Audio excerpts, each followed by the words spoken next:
Are the team associated .1 editions like the S versions of the iPhone? It's just better. We really don't know why, but we still want one because it's the newest one. We're testing the new SC6.1 from Associated to see if we need a new camera or we just want a new phone.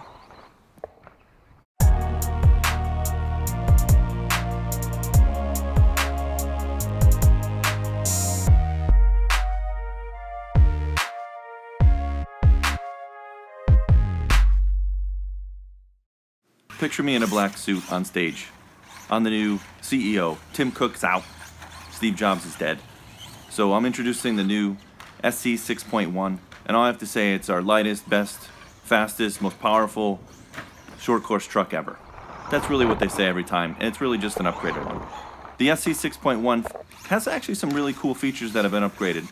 And let's first look at the chassis. So it's familiar. It's got the chassis that all the current models, ranging from their buggy, their truck, to the short course. So now everything's just about the same.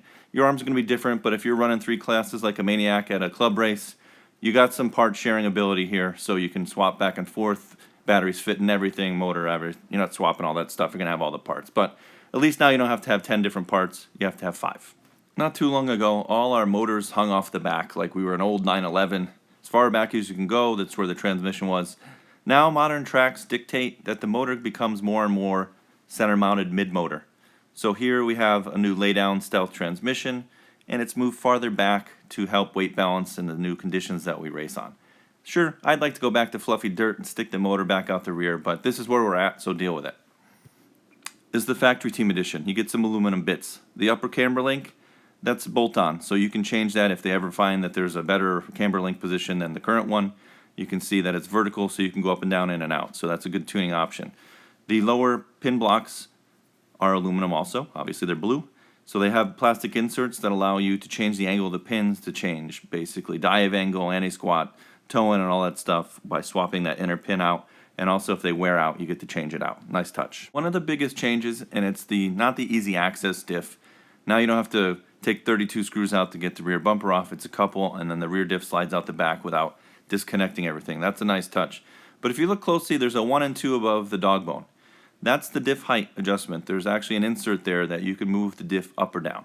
While this seems very minor, it's actually one of the biggest changes you can make on a truck, a car, anything, because the diff is actually one of the heaviest parts of the car, and it's spinning at a high RPM. So it's like a gyro, not a gyro you eat, the gyro part. So it's resisting movement and change. So if you go up and down on the chassis, it changes the roll center of the car. Like huge, like totally different car. So you now need to use that adjustment to track conditions. So the higher the grip, it's opposite. You actually go up, you move the diff up, and the lower the grip, you can go down, obviously. But you have to retune everything. It's a very major change. So follow Team Associated's forums and stuff to see what people are doing with that. But that's one of the biggest changes on the truck that kind of is put aside because taking the diff out's great, but moving it up and down is even better. The stealth transmission has had this feature for quite a while. The slipper clutch adjustment is on the opposite side of the car. It's no longer, the nut's not on the spur gear, it's on the opposite side, it pokes out the other end. I feel like this might just be a design change to be different, but it looks like it actually pulls on the slipper pads from the opposite end, so it actually should be putting more pressure on the outside of the slipper pad and maybe more consistent. So whatever it is, I've never really had a problem with slipper ever slipping inconsistently, but the new ones work flawlessly. I can't really complain at all or say. So you can see the other side that it's pinned in that side. It does complicate little things, so it's not in there anymore. If you take that nut out, the pin can fall out. But it kind of just looks cleaner on that side.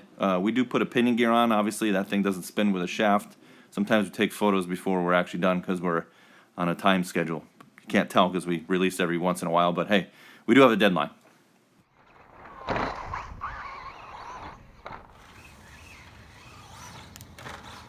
A quick look at the rear suspension. It looks sort of like the old one. You can't really tell geometry difference. Hey, it's 1 millimeter this way, who knows. The cool part of Associated cars is you have that aluminum inset at top that allows you to adjust camber position, and then if they flip it over, you can move it even finer. So you get a lot more camber position locations with those holes.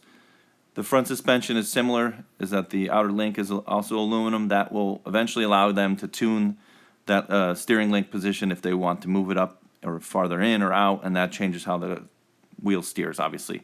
You do get 2 positions on the outer camber link, which can help in varying traction conditions, and you can vary width by changing those outer hexes, but I don't think most people do that anyway. So overall, there's a huge list of upgrades and parts and features, which is on Associated's website. Check it out in the description. There's a link to it, and then you can just read about all the bullet points. I'm sure you don't want me to read about it anymore. Let's talk about the handling.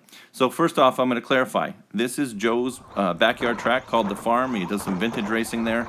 This isn't really where we tested the car. This is where we did video and photos. The Proline tires that we tested with were indoor clay tires. This is an outdoor, so don't look at this video.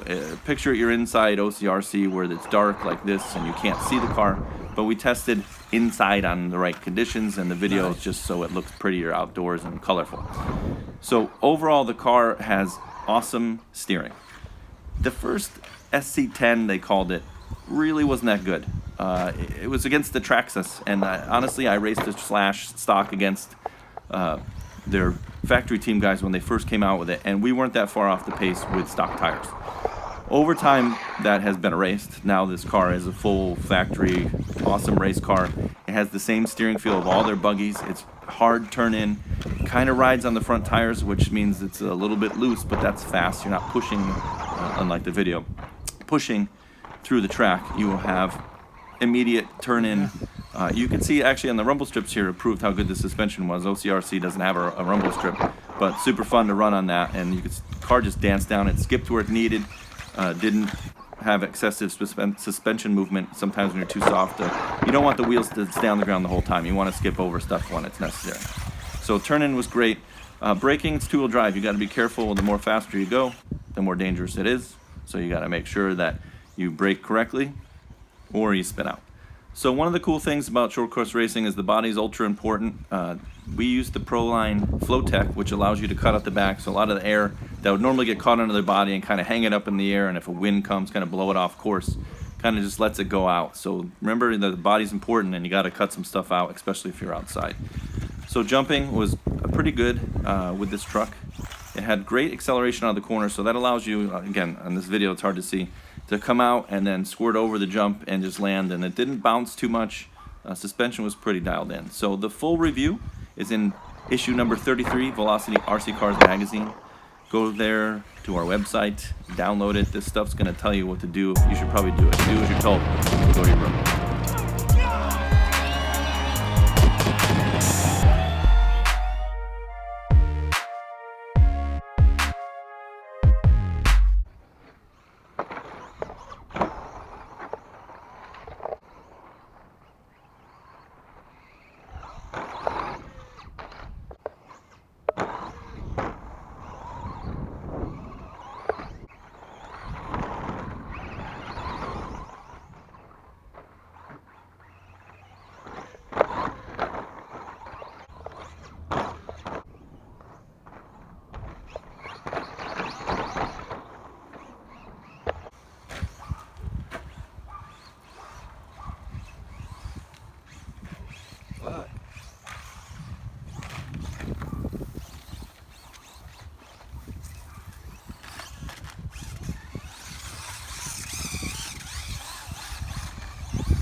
Okay, cool.